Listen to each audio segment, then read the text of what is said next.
participants to the session 4. Good morning, one and all present here. A warm welcome to all the participants for this fourth session of the FDP. It's my immense pleasure to introduce our speaker of the session, Dr. PC Srikanth, who is presently working as a professor and head Department of ECE, Dean Planning and Development, MCE Hassan. He graduated in Electronics and Communication Engineering in 1987 from MCE Hassan, securing a first class with this distinction. He has completed his MTech degree in 1996 from Indian Institute of Technology, Kanpur, in the area of lasers and obtained his PhD from VTU, Belgaum. He worked in the Applied Photonic Lab, IISc, Bangalore during his PhD. Starting as a lecturer in 1987, he became assistant professor in 1999, professor in 2011 in MCE Hassan.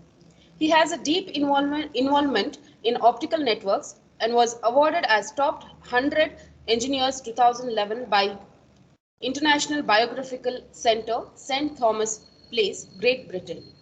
He was selected for Marcus Who's Who in Science and Engineering 2011-12 and also in 2016-17 USA. He received Best Paper Award for the following papers: Modeling of Photonic Crystal Ring Resonator Temperature Sensor during 2014, a novel quantum dot automata based design for multiplexers during 2015, and detection of fluoride contaminated water in dental applications during 2015 at international conferences.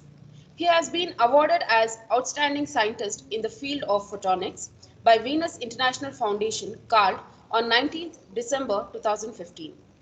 In 2018, he received Albert Nelson Marcus Lifetime Achievement Award for Marcus Who's Who in Science and Engineering, USA.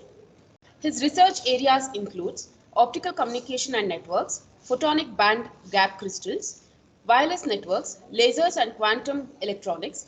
He has guided more than 100 BE, MTech and PhD students.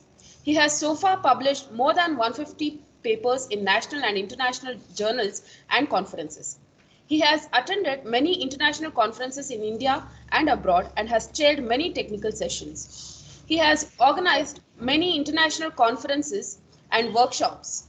He has also given many keynote and invited talks in international conferences and workshops. Awards and laurels won by Dr. PC Srikanth run into volumes.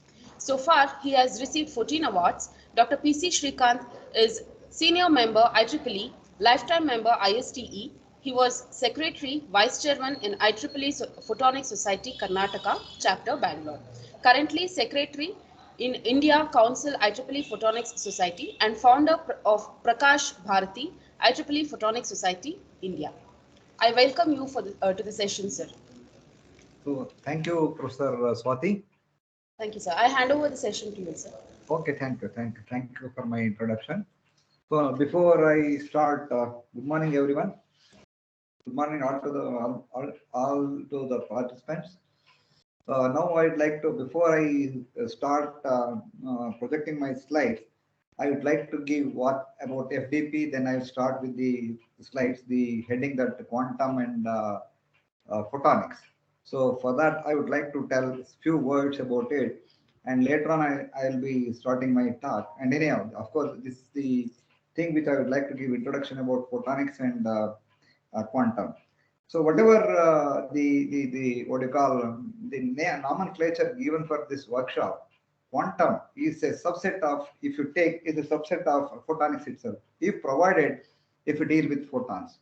Of course, in quantum, I'll come to the slides when it comes to what you call talk. So this quantum, if you use a photon, then it will be a subset of photonics. And also if you use electron, it is electronics. If you use atom, because at the end of the day, the quantum is nothing but why quantum is used, and all those things I'll tell you in detail. And also I have already seen the talk of our Professor Srinivas sir, and he has given about some other things. I'll go a little bit in depth about the thing which Dr. Srinivas has covered in his keynote talk. So before going to this, once again, presentation, so I would like to tell something about quantum. So all of us know this quantum is a very old concept, very old concept. When when the classical physics fails to explain certain things, we have to go for quantum physics. That means when this is going to fail, this classical physics, when you go to micron and below micron level, that is nano level, then your classical physics fails to explain certain physical phenomena. Excuse me, sir. Then, hello? Sorry to interrupt you, sir. Sir, Okay. PPT share agila. PPT, I'll share it. This is, I'm just speaking. Okay, sir. Okay. Yeah, I'll share my PPT. That's what I told. I'll share my PPT. Okay, So sir. before that, I want to give introduction because once I started sharing the PPT, so I cannot show the video which I'm talking because I'm sharing the screen. Okay, there are a Okay, lot sir. of animation in my slides. Okay, so now when we go for nanoscale, then we have to go for quantum physics. Your classical physics fails to explain certain phenomena. That means there are two things. One is micro and macro. When you are in micro, then you have to go for quantum mechanics to explain physical phenomena. And if you are macro, definitely classical physics will explain. So I think you can see there are two coins in my hand. I think all of you are seeing that, no? Can you see the two coins in my hand? Yes, sir. Yeah, I'm not doing any magic, but of course it's a magic. Okay, magic can be explained in quantum phenomena. Okay, so I have this one. I have closed this one on the right hand side. I have got one more thing in the left hand side. I am closing this one. So this basic concept I'd like to tell why the quantum, how the teleportation and all those things work. Supposing say, 1 second, sorry. 1 second.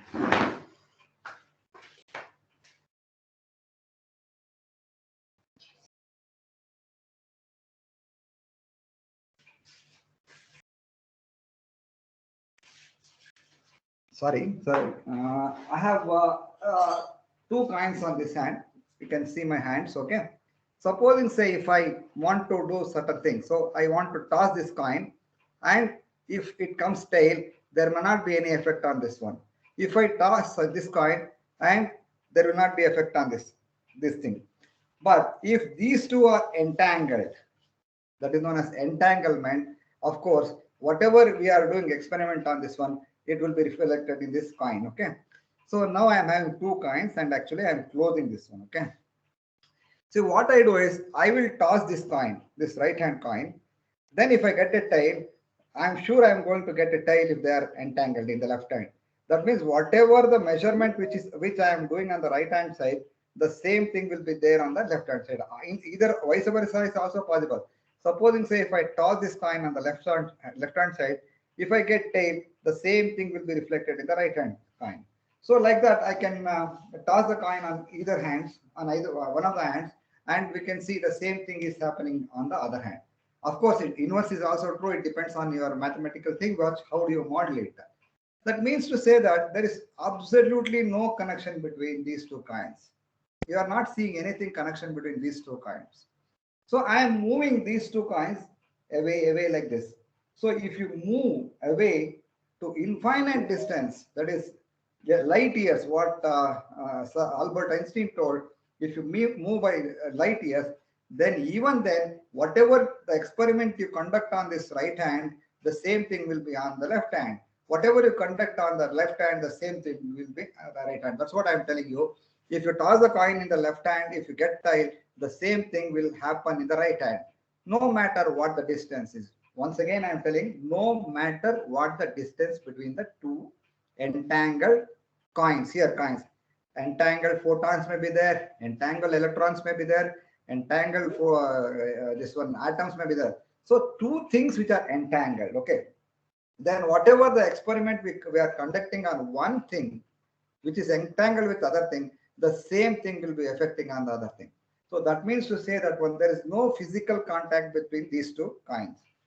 So when there are no physical contact between the two coins, then even then whatever you are doing on the left hand, the same thing will be repeated on the right hand. Whatever you do on the right hand, same thing will be doing on the left hand. So this, no matter what the distance is. So this he coined as spooky effect at a distance. So I'll come when I go to the slides. I got a lot of animation in the slide. So that means when these two are entangled, no matter what the distance is, whatever you perform the experiment on this one, the same thing will be reflecting on this one. So this is known as spooky effect at a far distance, that is light years.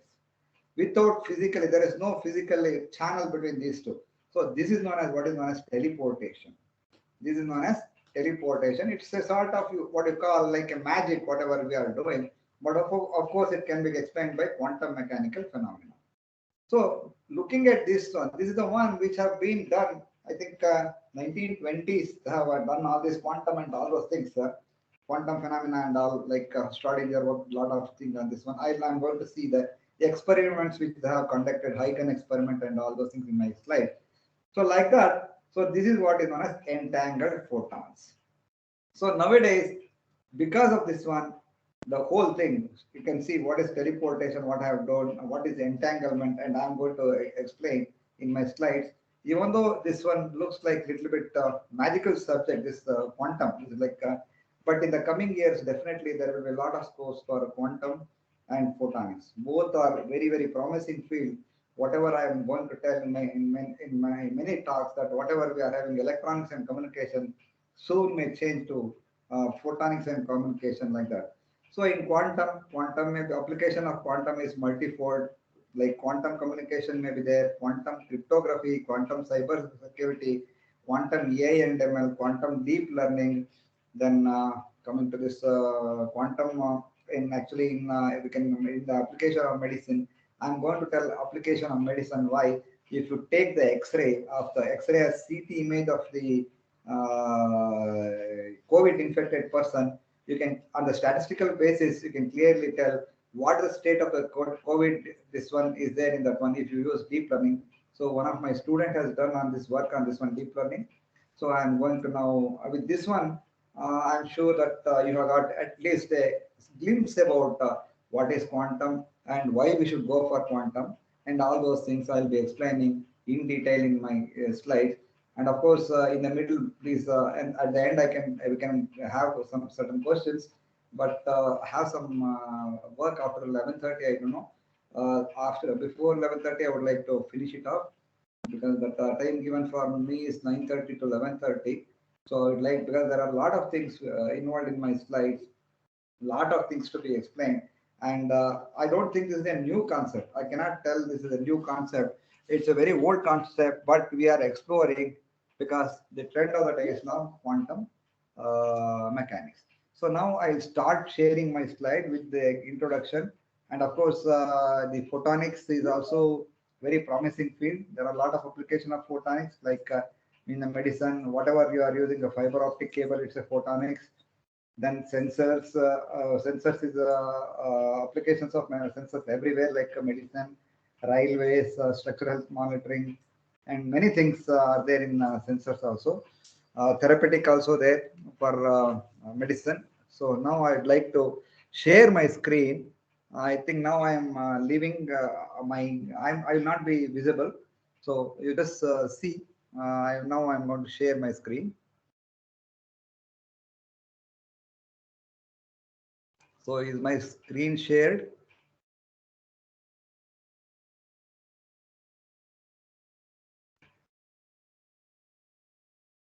Is my screen shared? Yes, sir. Okay. See, this is the thing which I'm going to tell.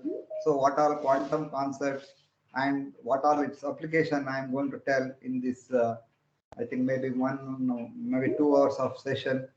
I would like to highlight. This is what actually I will move with this one.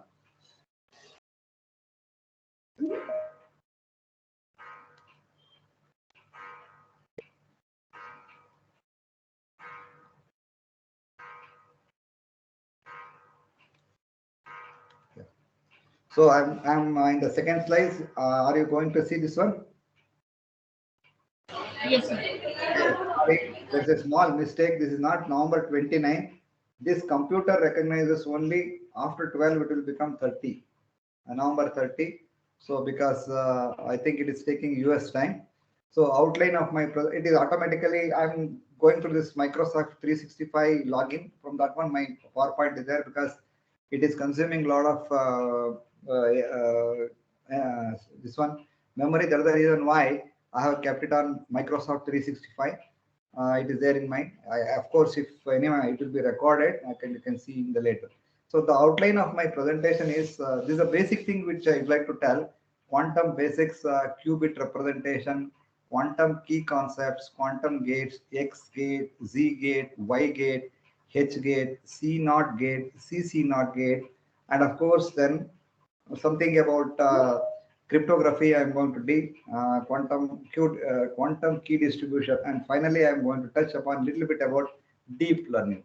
I don't have too much, I mean, I have a result, but I cannot display the result because still it is under review in some certain papers. Okay, so then I have already given what is quantum. I have already told what is quantum mechanics. Quantum mechanics is the science of very small things, whatever I told now, in the micron level or nano level. It explains the behavior of matter and its interaction with the energy on the scale of atomic and subatomic particles. So what is atomic and subatomic? Atomic particles means nano. You know that electron, proton, neuron, or neutron are of the order of 10 to the power of -9 nanoscale. By contrast, classical physics explains the matter and energy only on a scale familiar to human experience, including the behavior of astronomical bodies such as moon. Moon is a very big thing. Moon, sun, and all the what you call all the satellites are very big thing. So like that, if you go for a very big thing, we can go for classical physics, whatever I'm telling you. When you are in atomic and subatomic level, you have to go for what is known as quantum mechanics or quantum physical phenomena. And another thing, what is a quantum computer? I am telling you, quantum computing is also coming in larger sense. And this, of course, is a thing which now this quantum is. Many people from computer and also electronics are learning this quantum. Like for electronics, we go for quantum cryptography, quantum communication. For computer science engineer, quantum computer, quantum machine learning, quantum deep learning, quantum artificial intelligence, and all those things are coming into picture. The basics I'm going to cover. A quantum computer is a machine that performs calculation based on the laws of quantum mechanics, which is the behavior of particles at subatomic level. I already told at subatomic level means in the scale of nanoscale. So now, whatever I am going to tell in this slide, I am having certain things which I am going to tell you. You have a silicon chip. On the silicon chip, you know that there are few transistors which is going to embed on the chip. So as per Moore's law, once in every 18 to 24 months, there will be doubling of transistors. For example, in this year, if it is 2 transistors on the same chip, but another 2 years, it will be 4, it will become 4, like that. If there are 1 million transistors on the same silicon chip or the same area, it will become double in 18 to 24 months. That means it will become what is known as 1 billion will become 2 billion, like that. 2 will become 4, 4 like that. So that means on the same area of the silicon chip, the number of transistors is going to increase like that, anything. So once the number of transistors is increasing, the density of the transistor on the same chip is going to increase. Once the density is increasing, you can see the size of the transistor is going to decrease, and further decrease. And it may now it is reaching up to nano level. I'm going to tell those things.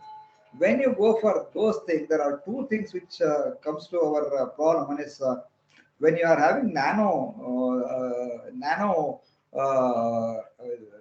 transistors physical size becomes nano, your classical physics will not explain, then we have go for quantum mechanics.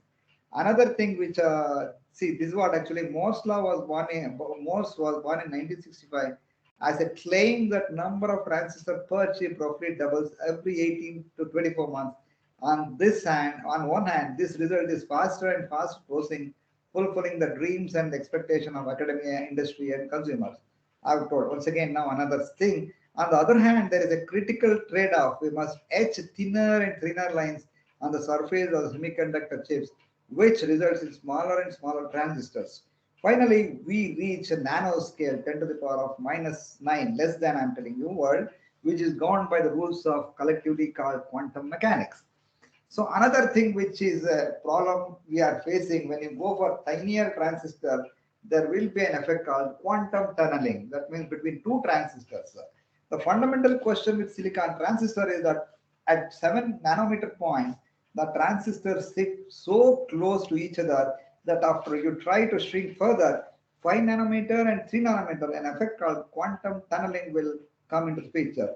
So this is a very bad effect. I'm going to tell these quantum mechanics and quantum tunneling how you can change. Of course, how we can change, it is a trivial question. You will see that in my next slide.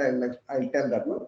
This effect unfortunately means that the transistor cannot be turned off reliably. That means it will be on for most of the time. So the physical, it will stay on for most of the time. So the physical limitation of silicon are very real and in fact create steep changes in the handling. So now on the other hand, if you come to quantum computers, use qubits, which I am going to tell in detail, which are typically subatomic particles such as I told you, electrons or photons. If you use electrons, we call it as electronics. If you use photons, we call it as photonics. That's what I told you. This quantum, it may be a subset, maybe if you use photons or photonics. Generating and managing qubits, scientific and engineering challenge. So now you can see my slide. I have actually made this slide so that you can understand. You can see, can you see the movement of cursor? Hello? Yes, sir. Yeah, you can see there are on the same chip, there are 4 transistors. So after that, you have got one, next, if you, I mean, when the transistor size is reduced, 1, 2, 3, 4, 16 on the same size. So it is going to increase like this. You can see it is increasing. Here it is 1, 2, 3, 4, 5, 6, 7, 8, 8, 64 here. So you cannot count like that. So semiconductor device fabrication, it looks like this. And this is what 10 micron in 1971, 6 micron in 1974, like that. If you come 90 nanometer in 2003, it is come in 2003 itself, 90 nanometer. And of course, in 2016, it is 10 nanometer, 2016. So up to 10 nanometer, your classical physics can explain the thing. You can design and all those things using classical thing if you are in 10 nanometer scale. Now coming to this one, what you call 7 nanometer in 2018, 5 nanometer in 2020, future 3 nanometer 2022, 2 nanometer 2023. So when you are going for this one, like 3 nanometer, 2 nanometer, or I mean below 7 nanometer, then you have to go for quantum mechanics. Other phenomena will not work, quantum mechanics. So then we should think about the diameter of a single silicon atom is 0.2 nanometers. Diameter of a single silicon atom is 0.2 diameters. So what is the probable solution? I told you this solution looks so silly. Use another material. We have to look for another material. What material we are using now is silicon. So we have to search for another material to overcome this. And also to overcome this, another technology. So that means we have to throw this quantum technology and you have to do some set technology. So these are the 2 solutions. These 2 solutions are not at all possible. Simply for the sake of this one, I'm just giving the solutions. So now I am going to go for the basics of this. I think most of you have done it. I think in the line the before plus 12, but of course why I'm once again doing is it is a quite different thing when we look at the perspective of quantum mechanics So this is a double slit experiments. You know that Huygens did all these experiments, and a lot of persons like we have to remember those persons: Erwin Schrödinger, then Einstein, Huygens. Many people who worked in the area of this quantum, and somebody tell that light is wave, light is particle. That I am going to discuss, because dual property of light is most important thing that I am going to discuss in this one. And of course, there's a straight relation between dual property of light and your quantum mechanics. You can see here double slit experiment. So I am having two slits, upper slit and the lower slit. So this is a what you call wavefront. You can see this wavefront. Here light is coming. You can see two slit. Light is coming here. Light is coming here. So in both the slits, light is coming here. So now it is becoming what type of front? It is becoming spherical wavefront. Can you see spherical wavefront? Okay. So this is a planar wavefront. Whatever we are giving the input is a planar wavefront, and whatever the output which is going from slit 1 and slit 2, spherical wavefront. You can see two waves, that waves from what is that slit 1 and waves from slit 2 are going to interfere. Can you see these are the interference points? Interference points. Okay, these are the interference. So both the waves are interfering. That means it is acting as a two source. Since only one source, but it is divided. Since it is going through the slit, it is becoming two source now. So sometimes it may be constructively interfere, and sometimes it may be destructively interfere. So when you are going to have constructive interference, when the phase of the first wave is equal to the phase of the second wave, 0 degrees or 30 degrees, 360 degrees, then you have what is known as constructive interference. That means 1 plus 1 will become 2. What is destructive interference? When the phase of one is different from the other, that means one wave and another is more than equal to 180 degrees, then you are having plus 1 will become minus 1. So plus 1 and minus 1 will become 0. So that's what you can see on the photosensitive screen. You can see a thing which is which has got a peak here and second peak here, like that. So it looks typically like this. This looks like a wave. Okay. So this is what can be explained by your Schrödinger wave equation. So in this experiment, we are using the light source, but when you are passing the light through two slits, you are going to get a pattern on the photosensitive screen that typically looks like a wave. So I'm going to discuss this one. You can see a small animated video, a small video, not animated. You can see here. Are you seeing this video? Yes, sir. Can you see? So center one is the peak.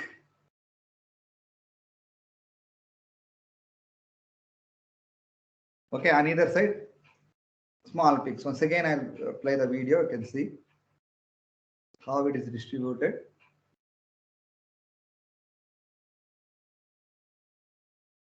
So is it okay? Hello? Swati? Hello? Is it visible? The video is...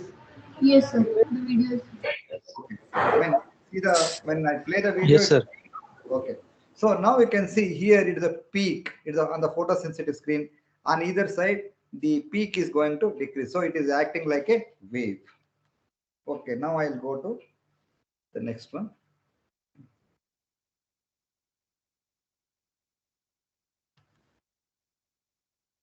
So now what I am doing is tennis balls. Instead of what in the previous we were using the planar wavefront light. Now I am going to use what is known as tennis ball. There are not only single tennis ball. Don't think that it is a single tennis ball. Gun. It is a gun. You are shooting the gun. There are a lot of tennis balls is coming out of this gun. So when you are going to shoot multiple times, you are going to get many number of what you call tennis balls.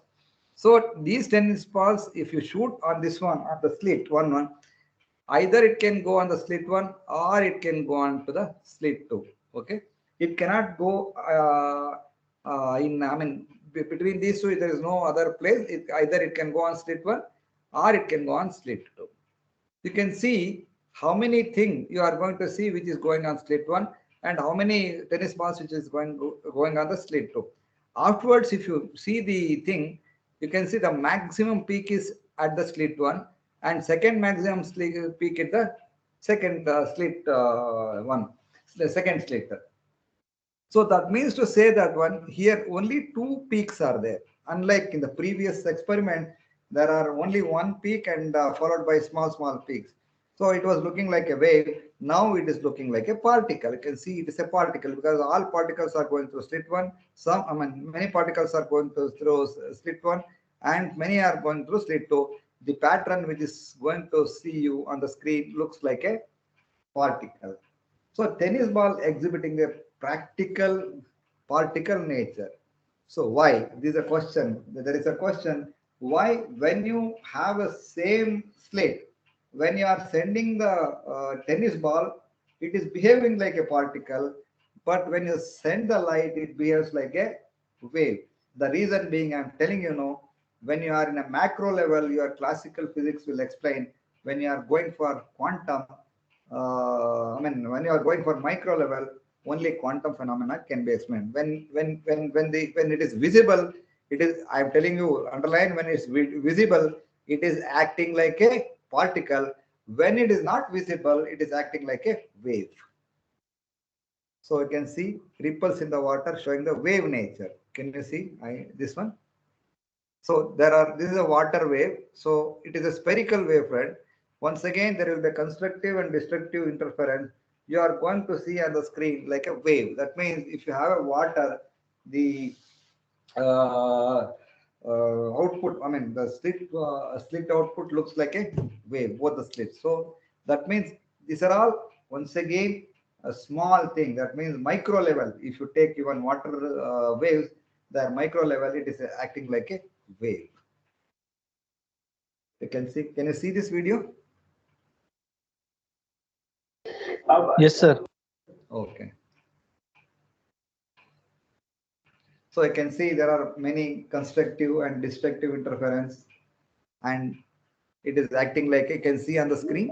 I'll see maximum intensity on either side, it is decreasing.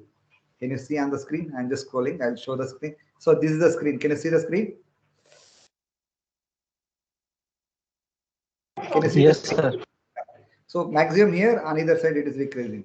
So that means this is a very good animation that you can really see double slit experiment, how you can visualize in the animation that it is acting like a wave. Ripples in the water showing wave nature. Okay.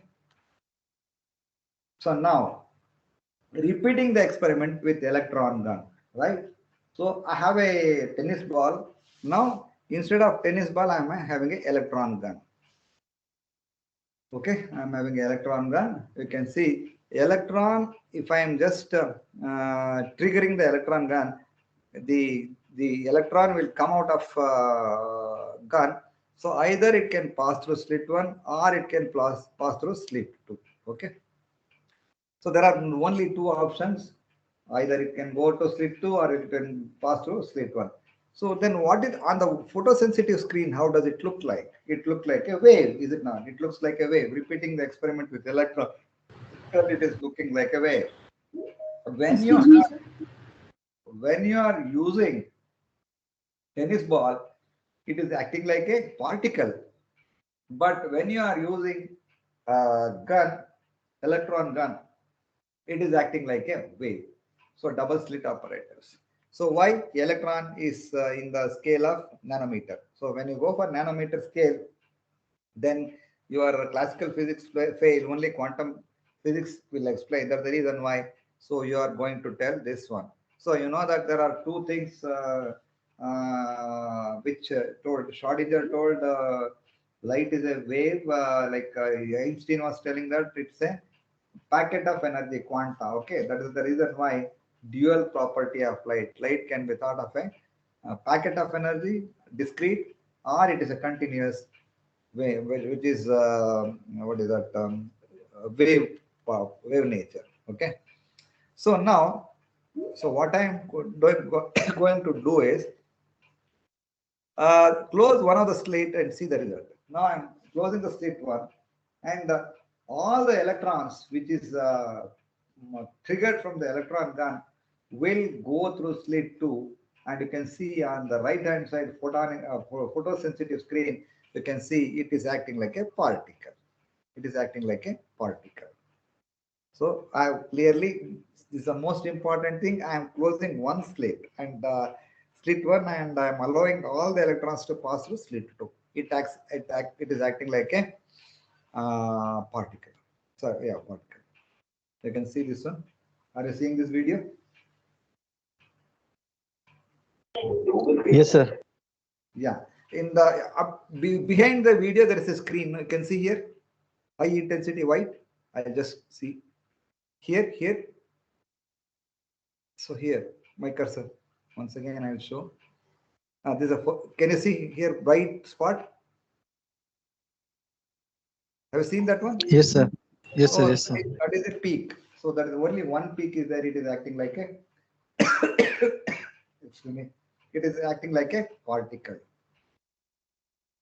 So now I have kept one detector which the slit is electron is detector, which slit is the electron is passing through.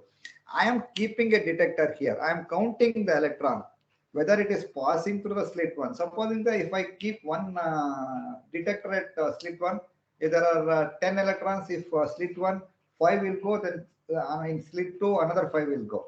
So we are making the count of electron passing through that one. So when you have a detector, so you are going to see it like a particle because you are seeing that one. That means you are detecting it one. Once you start detecting how many electrons are going through the slit, then it is acting like a particle. This is a fantastic philosophy behind physics. It may be it is like quantum and classical. So now what I do is, you can see here. So when you look at it, it acts like a particle. But when you don't look, it looks like a wave. You understood? When you look, that means when you see the thing, it acts like a particle. When you don't see, it looks like a wave. Can you see the screen? Is this good? This animation, can you able to understand?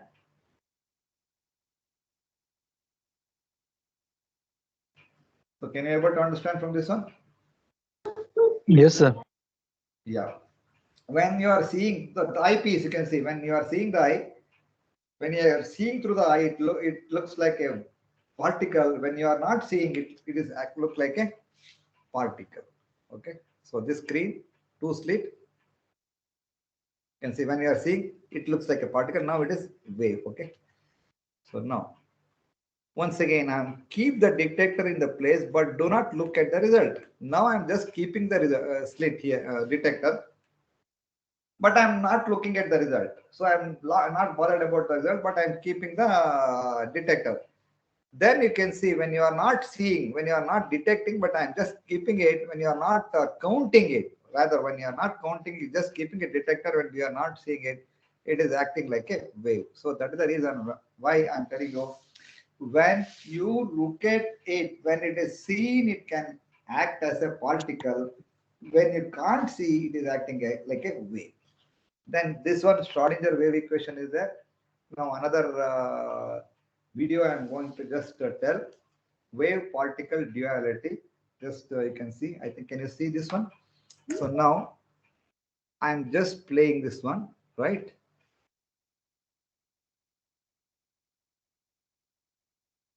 Can you see it is a particle? Is it see? Are you seeing that one? Hello? Yes, sir. So now it is acting like a particle. You can see. So on this side, it is a screen, 2 slits here and a screen. Now it is acting like a wave. You can see wave, spherical wavefront. So it is passing through two slits. And you can see on this screen, this is the screen, these are the two slits. One prominent wave, it is acting like a wave, is it not? Here, can you see acting like a wave, is it not? Hello? Yeah. Yes, So sir. now it is quantum object. So when you have a quantum object, it of course it exhibits like a particle because tiny one, it exhibits like a particle. You can see particles are detected on the photosensitive screen.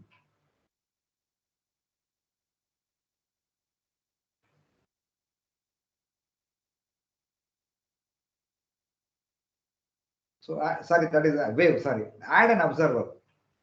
Add an observer. So when you add an observer, it will become like a, particle if you are observing it.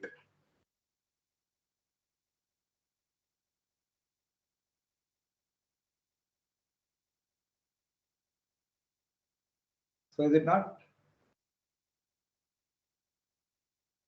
It's acting like a particle. No interference can occur anymore, so fringes appear on the screen. The observer has modified the experiment. Because I just skipped one. Once again, I'll play this one. You can see very good slide. So now particle, when it is a particle, it is acting like a particle itself. Are you clearly seeing the video? Okay, now wave. Are you seeing, Swati?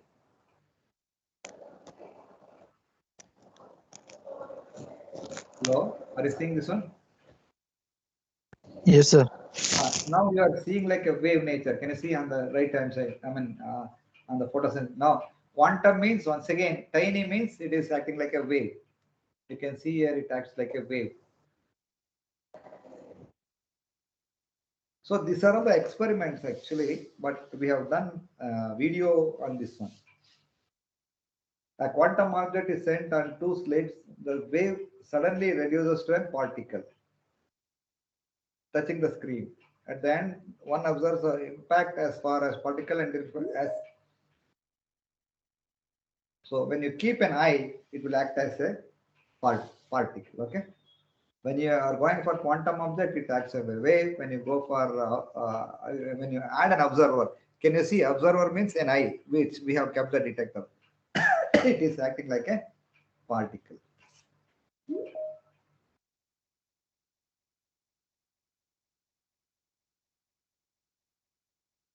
Okay. I'll just move to the next slide. So now I am going to tell about what is next is qubit representation. So this is the most important thing here. Please try to understand. I think those who are beginners, definitely this talk will be more helpful. So whatever I am going to have, this is one bra and this is ket. So bracket notation. So this is known as ket notation. So qubit alpha, when it is going through a slit one, when electron or photon is going through the slit one, the probability is alpha. And the probability of beta when electron or photon going through a slit 2. So this is a superposition of two states. You understood? Qubit qubit is equal to alpha slit 1 ket slit 1 plus beta ket slit 2. That is given by alpha ket 0 plus beta ket 1. So ket 0 and ket 1 are basis function. Basis means you know that it's a vector function. Basis are a vector function. So it can be denoted in Dirac-Ket notation. Psi is a wave function. You know that psi is psi can be explained by using, it is a Schrodinger wave equation. So alpha ket 0 plus beta ket 1. You understood? But alpha and beta are the probability that you are going to get ket 0. Alpha is the probability that you are going to get ket 0. Beta is the probability that you are going to get ket 1. Okay. You know that from probability alpha square plus beta square modulus of alpha square plus beta square should be equal to 1. always you know that this is most important. Probability cannot go more than 1. 100%. Maximum is 100% probability, either alpha plus beta. So this we are going to see in future also.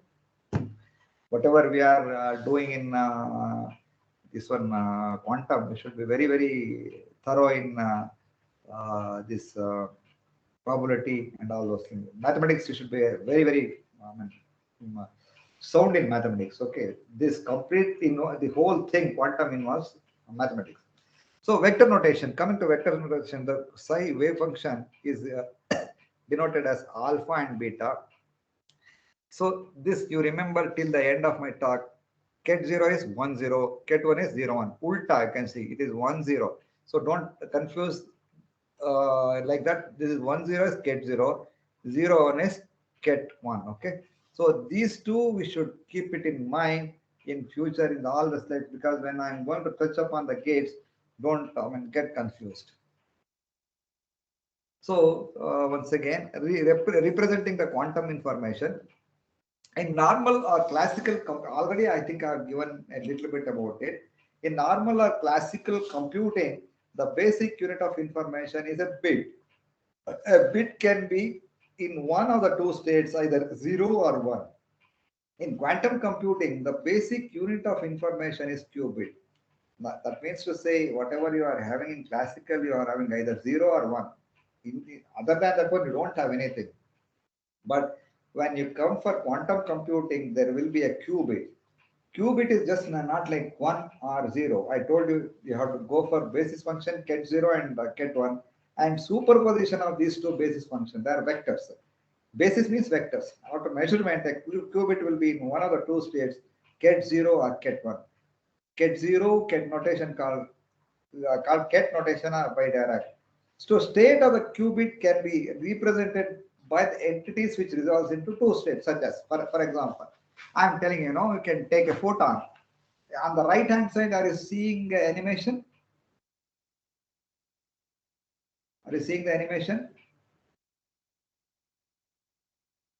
Hello, in my slide, are you seeing the animation on the right corner?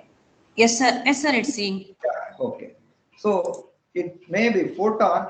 If you take a photon, it may be vertical polarized or it may be horizontally polarized. You can see that. Okay.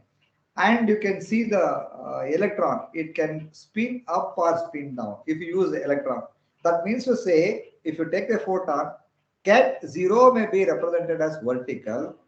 If you Ket0 vertical, then Ket1 may be represented as horizontal, or vice versa. If you take Ket1 as vertical polarization, and obviously Ket0 will be horizontal polarization. The electron also, if it is spinning up, you can take it as Ket0. If it is spinning down, you can take it as Ket1. So, vice versa is also possible.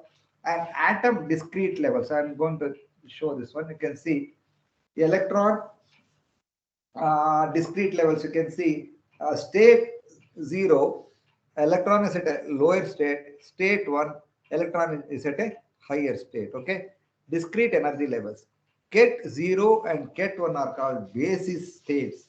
Linear combination, this is most important, linear combination of states, that is the wave function psi is alpha Ket0 plus beta Ket1, which is called superposition. So this is the most important. Whenever we go for quantum, we are going for superposition. That means a lot of mathematics is involved in this quantum. That's what Dr. Srinivas sir told in the previous talk. Okay. So now I'm going to tell the qubit representation, like block sphere, how it is represented and how we can read. This is the most important thing. And from here, we are building what is known as quantum computer or quantum communication or quantum cyber security. This is where we need to work upon. You can see in normal binary, either it may be either it may be 0 or it may be 1. But it is a probability bit. So the probability of 0 may be there and probability of 1 may be there. It is the percentage. So 60% 0 or 40% 1, like that. It cannot be that one. And qubit representation like this, you can see. So Ket0 on the sphere and Ket1 on the sphere. Okay, on exactly opposite.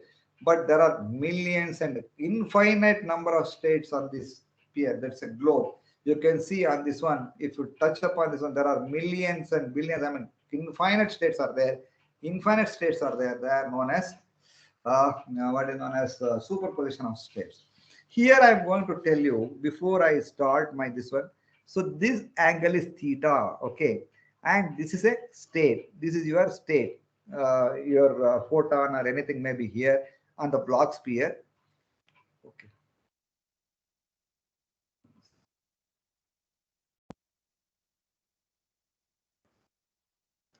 Hello. Yes, Hello. sir. Screen sharing. I think I lost it.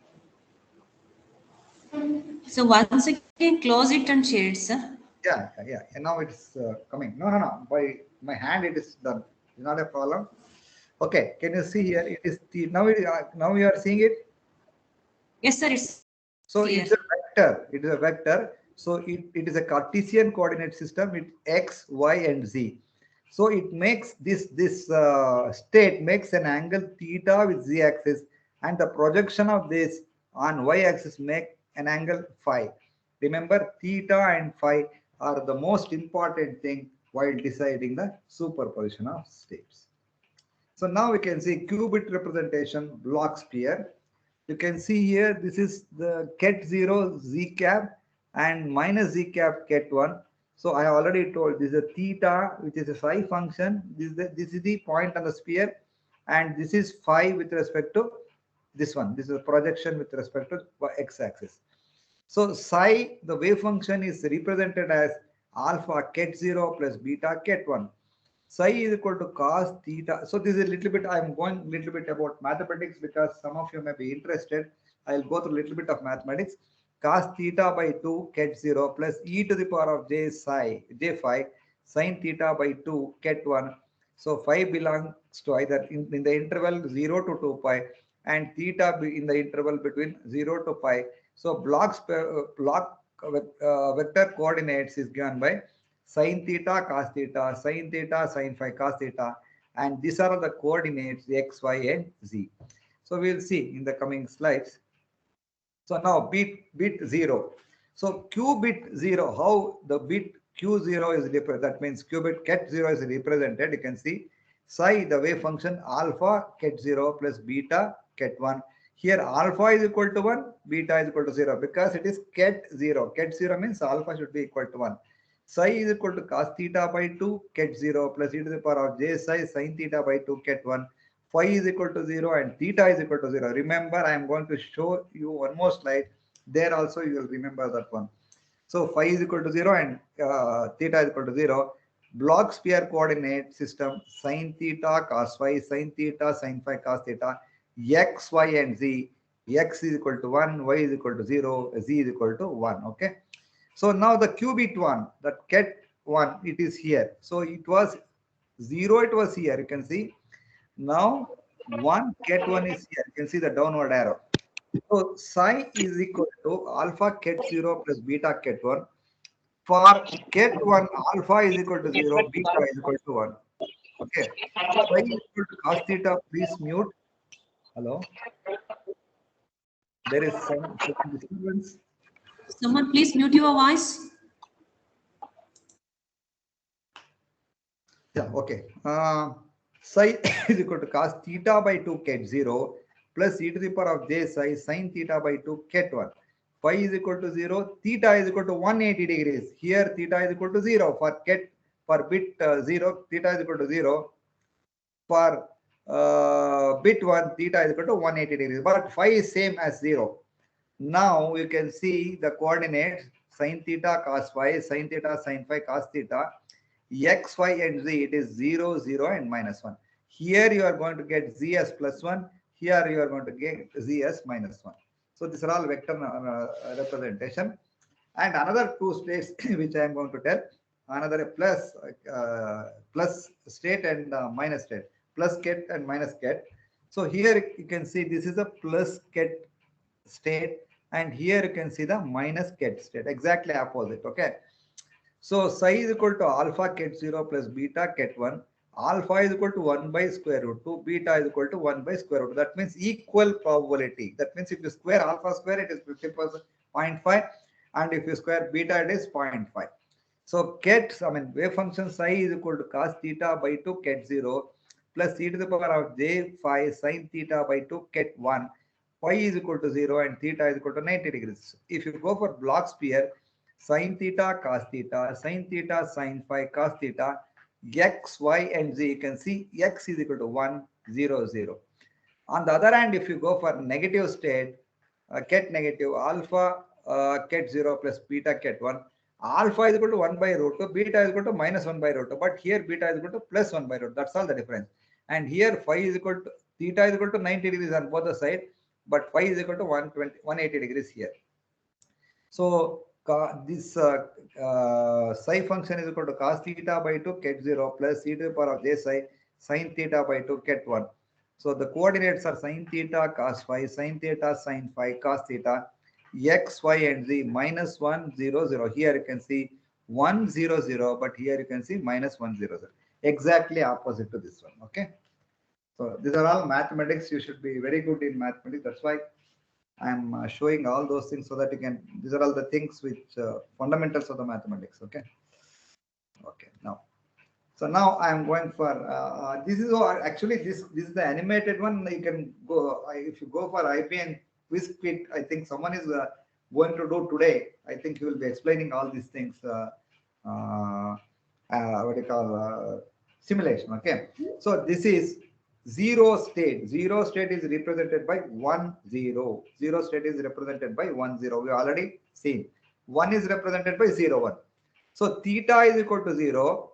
Phi is equal to 0. Can you see? This is the red one. Red one. So theta is equal to 0. And the projection of it on xy plane, it is also 0. Qubit 1. Probability alpha is equal to 1. Ket 0. Probability beta is equal to 0. That means it is only ket 0 is there. Okay. Probability ket 0, 100%. Probability ket 1, 0%. So then you are going to get 1 and 0. This is what is known as representation of bit 0. Exactly the same thing. You can see here representation of bit 1. Can you see here? It is here. Earlier theta is 0. Now theta is of course 0 only. Sorry, theta is 180 degrees, but phi is 0 only because phi was here. Phi is 0 only. Okay, so this is the theta. I told theta with x-axis. Theta is, sorry, theta with z-axis. Sorry, theta is 180 degrees. So theta is 180 degrees. Phi is equal to 0.0 degrees. You can see 0, 1 is nothing but your bit 1, that is ket 1, and qubit alpha is 0% and ket 1 beta is 100%. So ket 0 is 0%, ket 1 is 100%. I think you have understood between these two. I'll move to this one. So this is ket beta 0, bit 0, bit 1. So now I'll go for plus state. You can see in the plus state, your theta is 90 degrees. Can you see with z-axis? This is the one. Theta is 90 degrees, phi is 0 degrees. We have seen it is 1 by root 2, 0.707 ket 0, plus 0.707, this is beta ket 1, that is 50-50%. Probability of 0 is 50%, probability of ket 1 is 50%. 1 by square root 2, 1, 1. This is your plus state. And now we move on to the negative state. Okay, negative state. So here your photon or electron may be here on the block sphere. Then theta here it is 90 degrees. Can you see theta 90 degrees? Phi is equal to 180 degrees. If you measure from here x, it is 180 degrees. Okay, phi, you can see here this one 180 degrees. So qubit 1 by square root 2 ket 0 plus 1 minus 1 by square root 2 ket 1. Probability of 0 50%, probability of ket 1 is 50%. So this is represented in vector form 1 by square root of 1 minus 1. So now I am going to see some arbitrary state, some state. You can see here it is some state. Here they have measured theta. This theta is some 32.8 degrees and phi. Phi is this one from here to here. This is the projection from here to here. It is phi. Phi is around 291.8 degrees. Qubit is equal to 0.9593. This is alpha is 9593 ket 0 plus beta is 1.049 minus 0.0261 ket 1. So probability of ket 0 is 92 degrees, 92.03. Probability of ket 1 is 7.97. But if you superpose, if you add this one, ket 0 and ket 1, it is 100%. You know that in probability.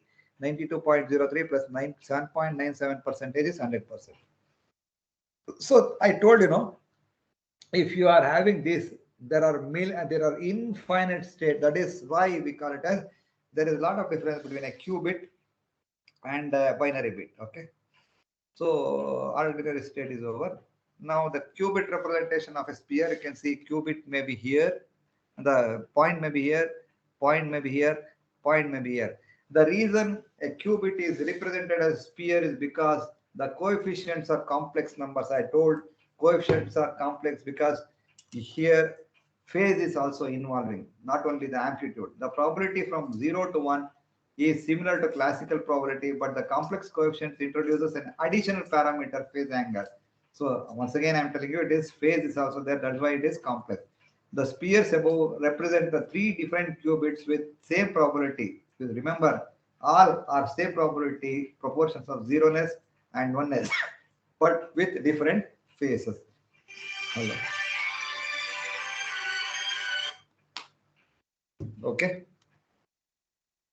So now I am just looking at what is known as next, coming to the point, quantum key concept. What is that one? Quantum key concept. Am I audible? Hello? Yes, sir. Yes, sir. Yeah. So now I am going to look at the gates. Now we have. So now I am going to go quantum key concepts.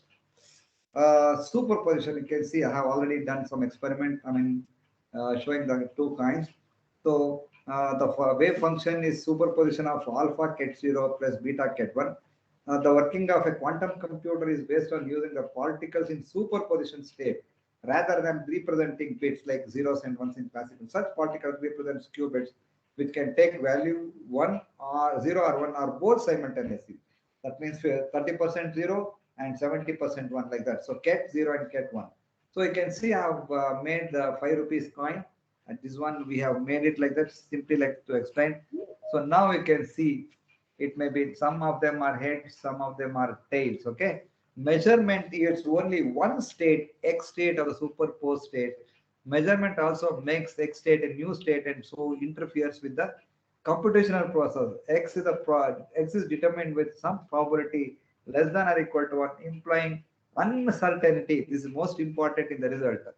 State, another thing which is most important, states cannot be copied. Copied means in the sense that true sense, cloned. You can see on the right hand side, you are going to get the probability things. Okay. Cloned, implying that the signal fan out is not permitted. Environmental interference can cause measurement like state collapse. So when you do the interference, environmental interference can cause measurement, cause a measurement like state collapse. So collapsing of states, I am going to tell when doing quantum key distribution, how it is. Okay. So now another thing which I already told, this I just brush up on it quickly because I've already told what is entanglement and what is spooky effect. When the states of the 2 qubits are entangled, an operation that affects one of them, that is measuring it, also affects the other qubit. I have already shown on left hand side one kind I have to put, and another right hand side I put. If you do the experiment, the same thing will happen. This entanglement leads to some truly hard to explain quantum effects. See, this is the most important thing. Some truly hard to explain, that is most important thing, such as Einstein-Podolsky-Rosse paradox. Suppose you take 2 entangled qubits and give one to Alice and one to Bob. They move far apart. One to Bob and one to Alice means left hand side coin and right hand side coin. You can take like left hand side coin which I was handing Alice and right hand coin Bob. Now Alice measures the state of her qubit. Suppose she manages ket 0. And if Bob measures, it will be same. If the Bob measures his qubit, he will measure the same thing, is it not? Which I have told. This seems to imply that it is possible to communicate instantaneously across any distance that is faster than the speed of light. Most important, this is what is known as teleportation, faster than the speed of light. Teleportation means without moving physically, violating the laws of physics. You can see violating the laws of physics. So this is violating the laws of physics means classical physics.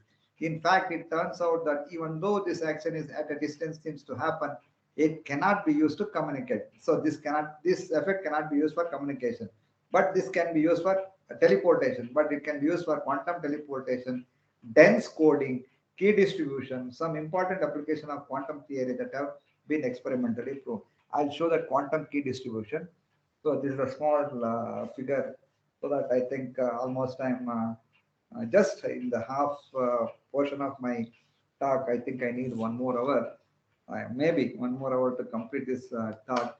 So we can see the great person, Albert Einstein. See, so now causality and retrocausality, the laws of causality, this more a cause must precede its effect in all reference. A cause must precede. That means cause should be previous and effect should be afterwards. Retrocausality means it is reverse. Okay. In quantum mechanics, there are apparent violations of this principle. Definitely in quantum, all are violations, because the thing which cannot be explained in classical, you have to go for quantum. One example is Wheeler's delayed choice experiment. Of course, he did on horses, in which a photon of light is made to pass either through one slit or two slits, depending upon which measurement action is taken after the light is already passed through the. This is called retrocausality, an effect that appears precede its cause. So it is completely reverse. Okay. So that is known as retrocausality. So now entanglement and non-locality. Okay. See here, you can see here entangled photon. One photon here, there are two photons, but they are entangled. So one photon is here, another photon here. Whatever you do the experiment on photon 1, suppose and say is a photon M1. If you do the measurement on this one, if it is vertically polarized, then M2 is also vertically polarized. If you do it, if the experiment on M2, if it is horizontally polarized, then it is horizontally polarized. If you do experiment on M2, if it is vertically polarized, M1 is vertically polarized. If you do experiment on M2, if it is horizontally polarized, M1 is also horizontally polarized. That means no matter what the distance between these two, if you do perform any experiment on this one, the same experiment or measurement will be on this one. So entangled photon 1, entangled photon 2, non-local, no local connection. There is no connection between these two. The separated but entangled, they are separated but entangled. Left side, entangled parts of the same quantum system can only be described by referring the state of other part. The possible outcomes of measurement of M2 depends on the results of M1 and vice versa. Whatever you do the experiment on M1 will be same on M2, and whatever you do the experiment on M2 will be same as an M1. So if you take photon, you can go for either vertical polarization or horizontal polarization, or rectilinear polarization is also there, that I am going to discuss in the coming slides. This is usually a consequence of conservation of loss. You know that conservation of loss, conservation of momentum, angular momentum, energy. So non-locality, this connectedness between the separated system, that means they are separated, connectedness, but still connected, separated, connected. Between the separated part is called quantum non-locality. It should act even of the system. Parts are separated by late. Einstein called it as spooky effect at a distance, which I already told in the first introduction itself. So now I'm looking at quantum entanglement. You can see here there are two things. One is what is that? White ball, and another is orange ball. Okay. So when they are entangled, pinkish red. So let us call this as red, pinkish red, pinkish red. They are entangled. So now they are entangled. I am moving away. So even if they are moved away, you can see this is they are entangled, they have moved away. This property remains entangled over long distance. This is known as teleportation. So whatever you do the measurement on this one, the same thing will be on this one. Okay. If you make this what is that color pinkish white, then if you make, I mean, if you make it green, the same thing will be green will be reflecting here. This property remains entangled over the long distance. This is known as teleportation. So once again, this is what I don't know. Sometimes, okay, red. So there quantum and time. A measurement here also changes things there instantaneously. Okay.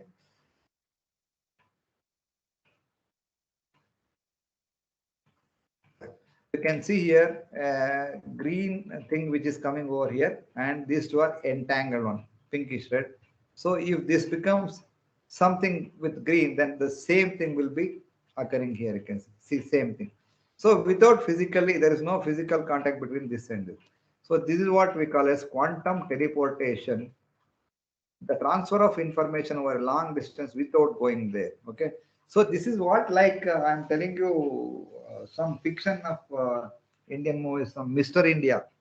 So he'll be invisible and he will what is his name, Anil Kapoor, if I remember long back.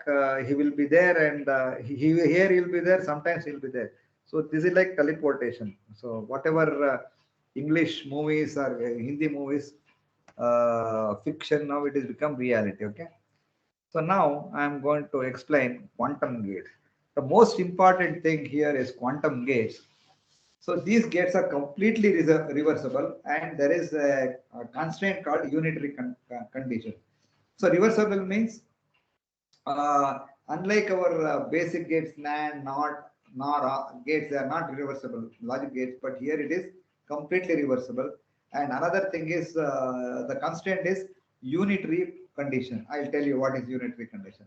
A quantum gate or a quantum logic gate is a quantum circuit operating on a one or more number of qubits. They are analogous to quantum computers, to classical logic gates for conventional digital computers. Some properties of these gates are, I have already told, just I'll read it. Quantum gates are reversible operation. This means that it must be possible for us to recreate the initial state using only the output state without additional information. So that's why it is called as reversible, or what do you call it? If you pass the information from the output, you can get back the input. Another thing which is constraint. The condition that the gate must adhere to in order to achieve the constraint is known as unitary constraint. For a unit function matrix U to be unitary, what is the condition that unitary matrix to be unitary? Inverse matrix of U. Remember, take the inverse of U. E must be equal to U dagger, where inverse of U must be equal to U dagger if it is unitary property, where U dagger is a conjugate transpose of U, where U dagger is a conjugate. You have to take the conjugate and then transpose of U, that is U dagger. You understood? U dagger is a conjugate. You take the first conjugate and then transpose of U. Obtained by transposing and complex conjugating U. This is what actually obtained by transposing and then complex conjugating. This is the only constraint on the quantum gate. Any unitary matrix is specified a valid quantum gate. So now I am going to cover a little bit in detail about X gate. So this is Pauli X gate negation. Hello, please mute your mic. Pauli X gate or negation gate or NOT gate. See here, the Pauli X gate acts on a single qubit. See, it's all single qubit gates, one input and output. It is a quantum equivalent of NOT gate for classical computers. And last one which I have written, it equates to a rotation around the x-axis. That is the reason why we call it as x-axis.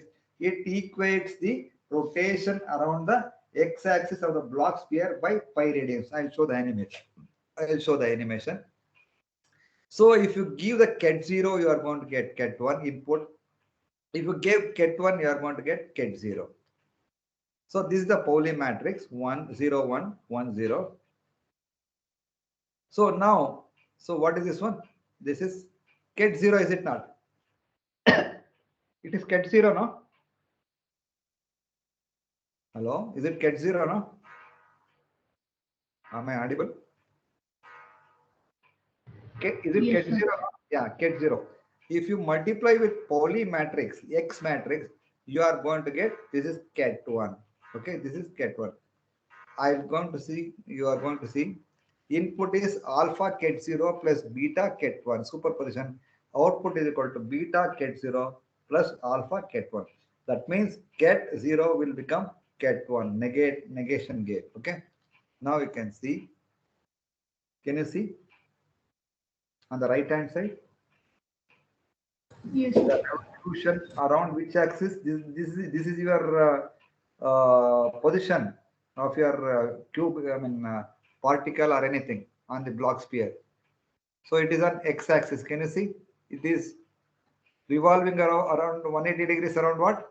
X-axis. Can you see this one? Yes, sir. Yeah. Okay. So now there are state machine. I am just going to see. If you are going to give ket 0, you are going to get ket 1. Can you see here? So this one and this one. And if you are giving to give plus state, the same state, it will not go to other state. And negative also like that one, it will go to the same state. So now this is minus ket state, it will go to plus ket state. Like so, this is a state machine, and this is minus state, and it will become minus state. So from here to here, if you give the input this one minus state, it will become minus state. So this is the operation. Okay. So you can see this is the state which they have taken this state -1 0 state. It will become 0 -1 state. Can you see? -1 0 state will become 0 -1 state. So this is Pauli matrix for X gate. So now Z gate. The moment you get Z gate, it's a rotation around Z axis. Okay, okay. The Pauli Z gate acts on a single qubit. It equates the rotation around the Z axis of the block sphere by pi radians. Like previous in X gate, it was rotation around X axis. Now it is rotation around Z axis.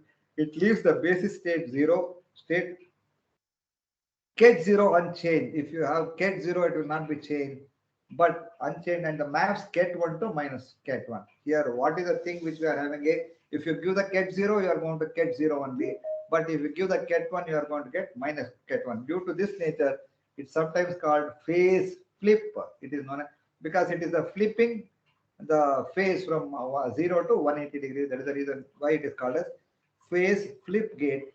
It is represented by Pauli Z matrix. You can see ket 0, if you give the input, output of Z gate is ket 0 only. But if you give ket 1, it is 180 degrees phase shift. It will become minus ket 1. So Pauli matrix is 0, 1, 0, 0, minus 1. You can see this is a Pauli matrix multiplied by this is what? Ket 1. So what you are going to get? You are going to get minus ket 1. Can you see here? Minus, this is minus ket 1. This is ket 1. It is ket 1 itself, but with negative. So if you give ket 1, it will become minus ket 1. Can you see here? Your coordinator on the Z axis, this one, your particle or anything on the block sphere Z axis, it is rotating along the Z axis. Can you see in the right hand side? Yes, sir. Okay. So now I'm going to go for Y gate. Y gate is a combination of Z and X combination phase shift. That means if you take a Z gate and if you get X gate, it's a combination. You can see if you give the input ket 0, it will become I ket 1, that is complex. If you give the input 1 ket 1, you will get minus ket 0. So Pauli matrix is 0 minus I 0. The Pauli Y gate, the moment Y gate means it is revolving around Y axis, acts on a single qubit. It equates to a rotation around Y axis of the block sphere by pi radians. Okay. So now this is the Pauli matrix 0 minus I minus 0. I am going to give 0 state. This is a real ket 0. It is not ket 0. Sorry, it is ket 1. This is ket 1 state. And minus ket 1 state I am going to get. Is it not? So ket 1, this one. So I am going to get minus I ket 1. Is it right? minus I ket 0. 1 0 is ket 0. Is it okay? Hello? Yes, sir. Okay. So now, can you see series combination of X gate and Y gate? Z gate, you are going to get Y gate. So Y gate, you can see here. Here you can see X gate. Animation, I'll just... can you see? It is moving around Y axis, is it not? Please see this one. Don't see X gate. This is the one. Is it not moving on Y axis? This one? Hello? Yes, sir. It's moving on Y axis. So this is moving on both X axis and Z axis. Ultimately, in Y gate, it is moving on Y axis. So Zx, what is this wave function is equal to Y phase function. And unitary property, a Pauli Y matrix, complex conjugate. Take the complex conjugate of this one. Then you are going to get the transpose of this one. I already told unitary property. Inverse of Pauli Y matrix, 1 by Y determined into adjoint of Y. So you are going, I told you, adjoint of Y, 1 minus 1, 0, I minus 1, 0. Then you are going to get the same matrix. Is it not? The same matrix you have given, 0 minus I 0, 0 minus Y, I 0. So this is the concept of this gate. And the last gate, I mean another gate, which is Hadamard gate. It is also simple gate. The Hadamard gate acts on a single qubit. It maps the basic state. It maps the basic state. Ket 0 is represented by Ket 0 plus Ket 1 divided by square root 2. Ket 1 is represented by Ket 0 minus Ket 1 divided by square root 2. So here you can see it is moving around this point. Can you see the axis in H gate? Red one. It is 45 degrees, is it not? Can you see around this one? Yes, You sir. are okay. Means that the measurement will have equal probabilities to become 1 or 0. That is, it creates superposition. 1 by square root means 50%, 50%. It represents the rotation of x plus z by root 2 at the block sphere. Equivalently, it is a combination of two rotation about z axis, then by pi by 2 about y axis. So this is 1 by square root 2, 1, 1, 1 minus 1. Pauli matrix, Hadamard gate, 2 Hadamard gate, Ket 0 will become superposition, Ket 0 plus Ket 1. Ultimately, at the end, another Hadamard gate, you are going to get Ket 1. So it is the rotation around this one. Okay, can you see the vector, the basis function?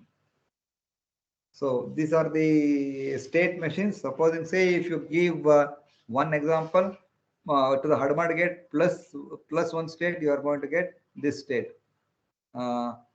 And if you give this is minus of minus one state, so you are going to get minus one state. Okay, so this is the transition. So if you give Ket 1 state, you are going to get minus state. Okay, so this is how see 0 1, you are going to get 1 by square root of minus 1 by square root. This is the state machine. So another last two gates are there. C naught is controlled not or controlled CX gate. This you please try to understand. I think after this one, I think I am going to go for a quantum key distribution. So input is A is 0 0 0 1. So A and B, these are the input 1 0 1 1. Okay, target is 0. So when the control bit is 0, your target bit will be 0 only. When the control bit when the control bit is 1, you can see when the control bit is 1, so what is the target bit? 0. 0 will become 1. Is it not? Okay, when the control bit is 1, the target bit 0 will become 1. There is a change in state. If the control bit is 0, sorry, 1 second. If the control bit is, this is control bit B.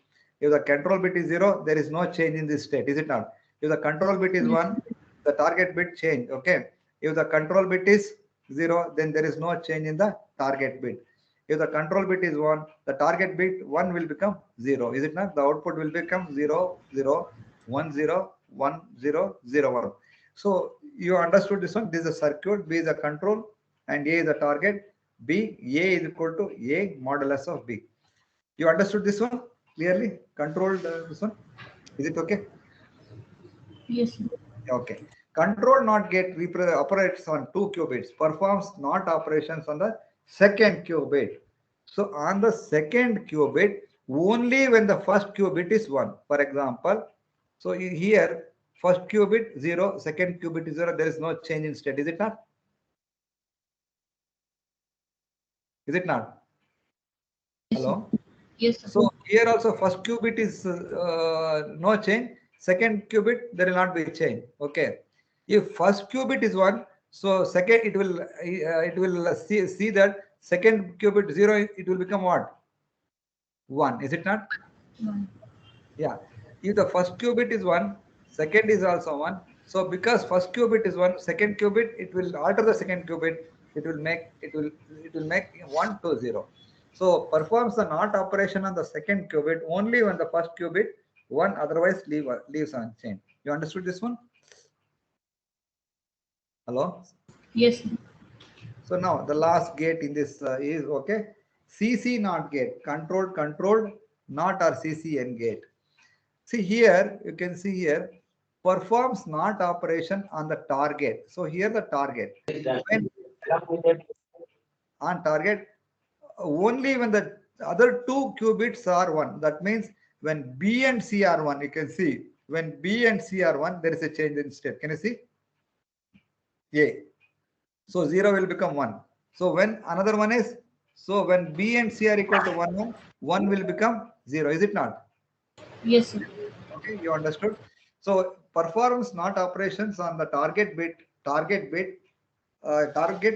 only when the other qubits, that is B and C, are 1. So if the target bit is 0 and if B and C are 0, 0, there is no change. But if the target bit is 0 and if B and C are 1, 1, then A will become 1. Okay, like that. So if A is equal to 1, if target bit B and C are both on 1, it will become 0. So this is the matrix and this is a circuit diagram. So with that one, I think I have completed this one. Like what is this one? Quantum. Gates, basic gates. I think I'm sure I have gone in detail because it is faculty development program. I've gone in depth. Otherwise, I would not have covered the mathematics at all. So now QKD. Okay. Why should I just explain this one? This is the most important thing and very, very interesting thing. Okay. This is the most important and you need to understand this one. Okay. Why should we worry? Credit card purchase. If you go to credit card, then there will be hacking, online banking hacking, defense communication hacking. All risk of the being compromised with the quantum computer, the information communicated through the classical cryptography now. This will be compromised with quantum computers. We need to take steps now in order to prevent this catastrophe. The solution is quantum cryptography. What's wrong with the classical cryptography? Problem: unconditional security is not possible.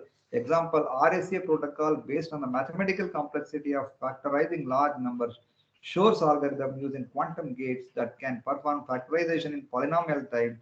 Quantum communication relies on physical properties of photons rather than mathematical complexity used in classical cryptography. So you can see RSA key, the 10, 20, 24-bit, symmetric key length, 80-bit, security claim breakable between 2006 to 2010, 2048-bit, 112-bit, security till 2030, 15, 356-bit, 256-bit, symmetric key length, security claim. The RSA 2048 challenge problem would take 1 billion years with classical computer. A quantum computer could take only 100 seconds. So that Krista Strong Microsoft research. So this is what actually projected. Computational resources grow very fast, and today hard problem could be solved tomorrow using brute force attack, new algorithm for classical computers, realization of quantum computers. My security should be independent of future advancements in the computational power, new algorithms that it should be future secure. This brings the need for quantum cryptography, where the security is based on the laws of nature, a laws of physics, and not on the mathematical complexity of the problem. Most important part is likely the key distribution, quantum key distribution, QKD. How does quantum mechanics protect information? The idea can be summarized as follows. Measurement disturbs the single signal on an average. If you do the measurement in between, the state collapses. That's what we told. If the single signals are not orthogonal, adversary cannot ascertain which one is uncertainty principle. Unknown quantum states cannot be cloned. I have already told it cannot be cloned. That means it cannot be copied by adversary. No cloning theorem. Quantum correlations can be used to protect information. Example, quantum entanglement. So now this is a two parties, Alice and Bob, setting one way of communication from Alice to Bob. We want asymptotic communication states, noisy classical communication, noisy quantum communication, noisy shared entanglement or classical correlations. So now you can see here, this is what actually I'm going to have. You can see the Alice and Bob, they are going to exchange a message. And when they are going to see the message, we are sending. Quantum cryptography is a key distribution technique. Quantum key distribution is better name. Secret key is exchanged between Alice and Bob. Supposing, say, if Alice sends some data to Bob, so he has to have the key to open it. So if he has a key, then he will open it. If someone in between wants to hack it, and immediately it will come and the state will collapse and the communication will not be established. So physical implementation of a data channel, classical communication and quantum communication is fragile. Security guaranteed by the laws of quantum physics. So now see, you have got a classical channel and you have got a quantum channel. So if Alice wants to get the information, send the information to the Bob. If she sends the key only, he can open, otherwise he cannot open. Details of the protocol publicity known. Goal to produce secret key or nothing. Eve cannot do better than cutting the line. Alice and Bob to estimate Eve's information key. Okay, then Alice operation, then just I will skip it. Bob's operation. Okay. So now I am coming to this one. This is most important. We are considering there are two basis functions. Either it may be diagonal basis or it may be rectangular basis. This is a classical channel and this is a quantum channel. In the classical channel, data is being exchanged. In the quantum channel, only key between Bob and Alice and Bob will be exchanged. So basis. So if you have got 0, horizontal polarization 0, so it will go for rectilinear means. So you can see here rectilinear, this is one V, vertical polarization, and horizontal polarization are rectilinear. Plus 45 degrees and minus 135 degrees are diagonal polarization. So rectilinear, 0 is represented by horizontal polarization, 1 is represented by vertical polarization. Diagonal, 0 is represented by plus 45 degrees, 1 is represented by minus 35 or minus 45 degrees. So now there is a communication between Alice and Bob. Okay, random selection. Now your Alice selects, this is rectilinear basis, and she wants to send 0. 0 means what in the rectilinear? 0 means what? Horizontal, is it not? This should communicate. So it will be communicated. Is it not? Is it okay? Hello? Is it okay? Yes, 0. yes, sir. Okay. Yes. Then Alice will select diagonal, unfortunately. Diagonal. But whatever the Bob selected, Alice selected the rectilinear, but Bob will select diagonal. Then the measurement will become either 0 or 1. It is not predictable. Okay, it is 0 or 1. So this is not a proper this one. Next, So now Alice takes diagonal and she wants to send 0. 0 means this state, is it not? So this one. So she will be transmitting. And what Bob? Bob selects Bob selects wrong basis. He selects rectilinear. Then ultimately he may either end up with 0 or 1. So this may be 0 or 1. It may 50-50% probability. So now a random selection. Alice selects rectilinear, and this is 1.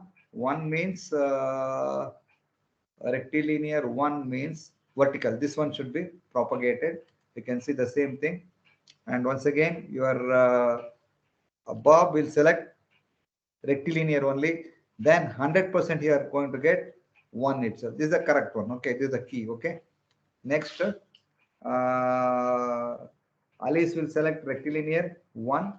It is going like that. Okay, 1 will be rectilinear. In 1 is this one, vertical polarization. Unfortunately, here also Bob selects wrong basis. Then he will end up with wrong, either 0 or 1. Okay, it may be 50-50%. Don't think this may be 1. It may be 0 or also possible. So now Ali selects a diagonal 1. Diagonal 1 means this one. This one should propagate, communicate. This is for communicated, and luckily both are having the same basis, rectilinear, diagonal basis, and they are going to get the correct one. So next, Ali selects diagonal 0. Bob selects rectilinear. Then the result may be wrong. This 50% right, 50% wrong. Then you can see first one is wrong, second one is also wrong, third one is correct, no? Same basis they function. Fourth one is wrong, fifth one is wrong, fifth one is okay, last one is wrong. So then the key is nothing but key is 1 1, is it not? So here also 1, here also 1. So the key 1 1. That means to say Alice will send the key, the Bob will detect the key is 1 1. If he has got key 1 1, then he can open, and in the classical channel he can take the data. So this is how it will be done. So comparing the basis, you can see Ali's basis and Bob's basis are same, then 100% if result, and 0%. If Ali's basis and Bob basis are different, 50%. Okay. So this is the most important thing. Why use dropping is impossible. The last one in this one is the most important thing.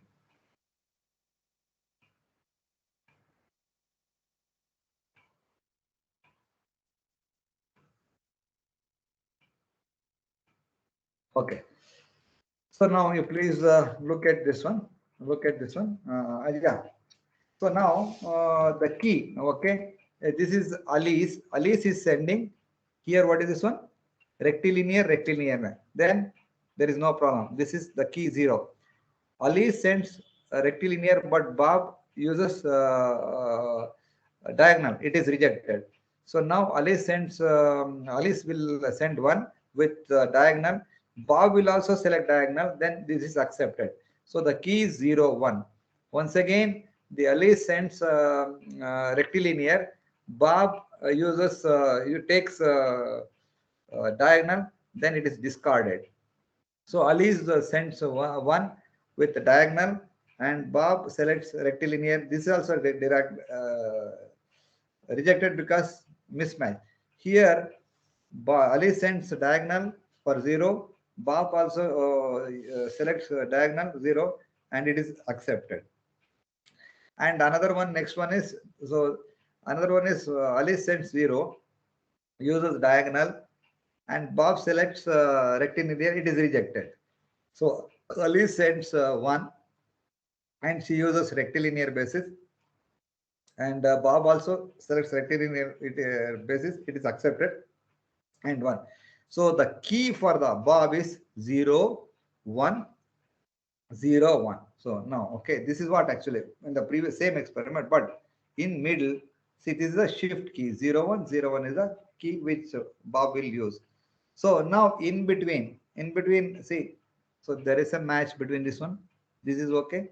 Rectilinear, rectilinear. This is regarded. This is rejected. So this is accepted. So this is rejected because different basis. This is diagonal basis, rectangular basis, rejected. So diagonal, diagonal, accepted. This is diagonal. This is rectilinear, rejected. So this is rectilinear. This is rectilinear, accepted between Bob and Alice. So only the four things Bob and Alice will have correctedness. But in between, you can see here in between is Eve is coming. You can see here. So all three are selecting what? Rectilinear, rectilinear, rectilinear. Then it is can see here. And here rectilinear. Here you can see both selected rectilinear, but selected this one. What is that diagonal? Now you can see here. So ultimately, so he will be caught here. So this is what type of polarization? Alice sends diagonal polarization. E will use what is known as rectilinear. Okay, and here Bob's random measurement will be Bob selects this one. What is that diagonal? Then it will be detected. That means to say that if someone is doing measurement on this one. So other than Bob and Alice, someone, if you do the measurement, the state collapses. That's what we told. The state collapses and there will not be any communication between Bob and Alice. That means to say that someone is hacking. So this is what security of BB84 code. So plus 50% and receiving wrong is 50%.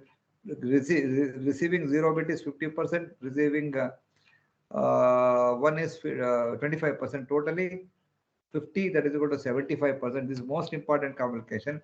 If checking the key bits are 30 bits, for 30 bits 1 minus 0.75 to the power of 30, chances of discovering eavesdropping is 0.99981. It's almost 100% that she cannot hack this one.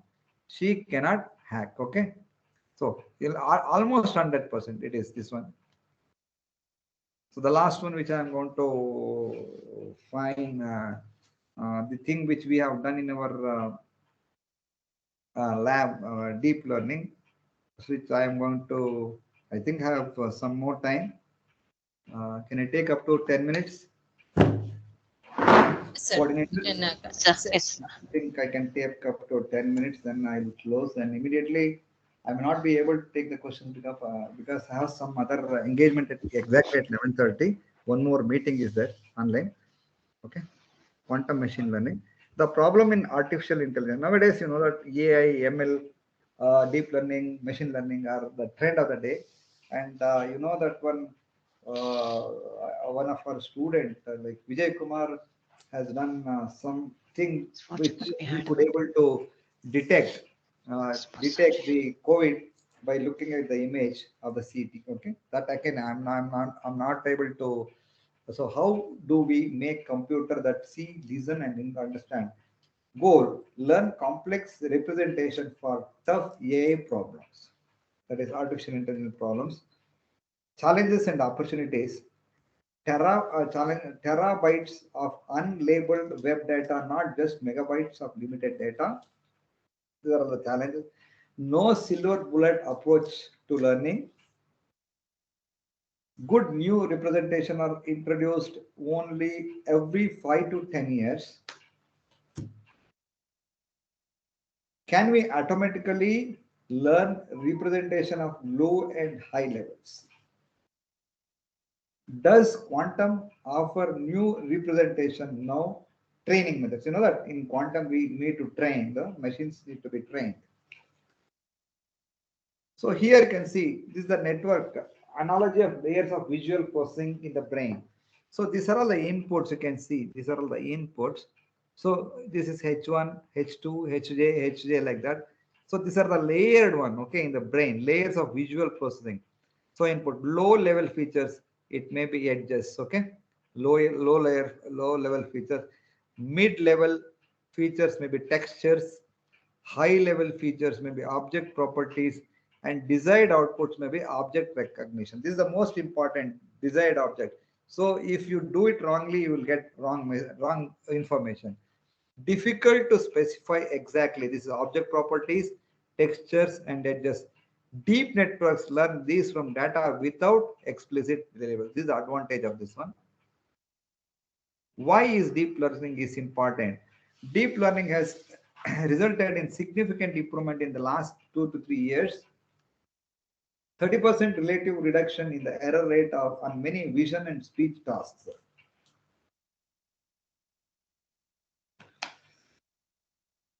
Approaching human performance in limited cases, example, matching two faces. See, if you have got two faces, matching, you have to match the two faces. And of course, it is based on the statistics only we are doing it. New classical deep learning methods already used in language models for speech, web query understanding models, machine translation, deep image understanding, image to text representation. Primary challenges in learning: desire. Learn a complex representation, example, full Boltzmann machine. Then intractable to learn a fully connected graph, poor representation. Pre-train layers, learn simpler graph with faster train time. Desire efficient computation of true gradient.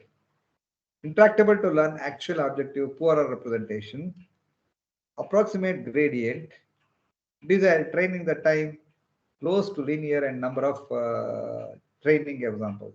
We need, see, all in this one, we need training. That means by training only, you are going to get repeated training. Slow training time, slower speed of innovation. Build a big hammer. Look for algorithmic shortcuts. So now, can we learn a more complex representation on computer? This is a question. Can we learn a more complex representation on a computer? I'll come to it later. Can we learn an actual objective, true gradient on a quantum computer? Once again, I'll repeat. Can we learn an actual objective, true gradient on a quantum computer? Can we exponentially speed up more training on a quantum computer? Fine. Okay. So these are the questions which haunts our mind. The three questions I have already put: desire to learn a complex representation, efficient computation, gradient, training time close to linear number of training example. So this is what. So all these three will be picked up or will be addressed by quantum. This one. Okay. So is it possible? So someone can think of it very closely, whether it is possible or not. So of course, why not? We'll take up the first problem. Can we learn more complex representation on a computer? The less like learn a complex representation. Can we learn more complex? See, this is a complex representation. More complex representation on a quantum computer? Yes, it's right. You can learn. Okay, there is no issue at all. Second one is efficient computation gradient. Okay, poorer representation, approximate gradient. Can we learn actual objective, true gradient on a quantum computer? Is it possible to learn on a quantum computer? Can we learn the actual objective on a quantum computer? Yes, it is also possible. Once again, can we learn an actual objective, true gradient on a quantum computer? Last one, training time close to linear number of training examples. Can we exponentially speed up model, not merely simply 1, 2, 3, 1 plus 1, 1, 2, 3, 4 like that. E to the power of something. Can we exponentially speed up the model training on a quantum computer? Yes, it is also possible. So with these three things, that means more complex representation on a quantum computer is possible. We can learn actual objective true grading on a quantum computer is also possible. Exponential speed up model training on a quantum computer is also possible. So with this one, can you not think of a quantum machine learning or quantum deep learning or quantum AI? So of course, all these put together all these advantages put together, it is much better than the thing which we are having it. You understood? It is much better than, it is speed, a high speed. Look at the gradient is satisfied. More complex representation can be done on a quantum computer. So when you meet all these three requirements, then absolutely there is no problem at all for doing all these things. So with this thing, and also, so we have taken up this one, this deep learning, and I told my student Vijay Kumar, he has done some great work, and he has taken a lot of images of the CT scan of COVID infected patients, and because of repeated what you call training, you know that in machine learning or deep learning, training is most important. He could able to assess whether that person is which stage of the COVID. So here, what I'm telling you is by merely looking at the what is the test, RT-PCR test. So sometimes RT-PCR test may lead to negative results. Many. I think I have seen some of my friends who has undergone RT-PCR test, but when they go for D-dimer and all those things test, that it is seen that they have COVID. So it was actually escaped through RT-PCR. It may escape to rapid antibody and antigen test, but it cannot escape when you are going for CT. So when you are going for CT, you cannot expect. But looking at the CT, you have to diagnose whether the person is infected with what you call COVID-19 or not. It is better explained in our this one, and I think of course his work has been accepted in one of the IEEE papers. And afterwards, I think after getting that one, I think we can show the results. Okay, and he got some good results, and of course, these kind of things can definitely in future develop. And I'm definitely damn sure that not only in image, see like image processing, we can compare the image, and also in the biometric also it may be there. So in the forensic also this can be used for an accurate measurement. And in quantum computation, quantum communication, quantum deep learning and machine learning, definitely this finds a suitable candidate. This quantum is a very suitable candidate in the coming future, that most of the people now in the whole world is looking at quantum, but unfortunately only few are working. So in this point of time, when it comes to what you call citation, because many of you are there in many of the faculty are seeing this one. I'll tell you, someone has got 20,000 citation, but of course, a professor in IAC or IIT may not be having not more than 300 or 400 citation. Citation is a thing which, if more people are working, see, for example, in photonics, only maybe I'll give you the example. In photonics, if 20% are working, but if you go to some image processing or something or mechanical or civil, 20 lakh are working. So when 20% are working, at the most he may get around 10 citation. But when 20 lakh are working, somewhere around 100, 1,000, 2,000 citation may come. So don't worry about the citation when you work, and because that is not a yardstick, but you publish good papers like H index and I index.